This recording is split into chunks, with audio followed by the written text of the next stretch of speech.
Ito yung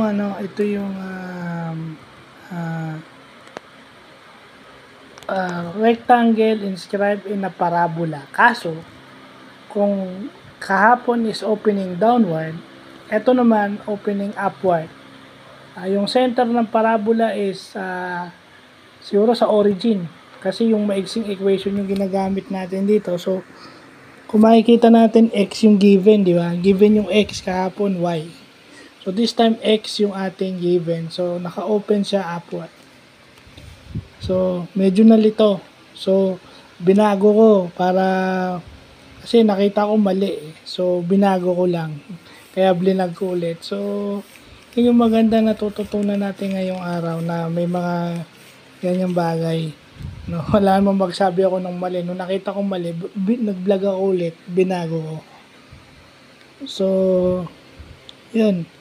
Kaya nga, ang laki ng pasalamat ko at hindi ito naisama nung nag-aaral ako. Dahil sigurado ako, kung naisama to noon, siguradong hindi ako gagraduate. Hindi ako, wala siguro kung mararating kung malamang siguro nag-drop na ako kung yun lang.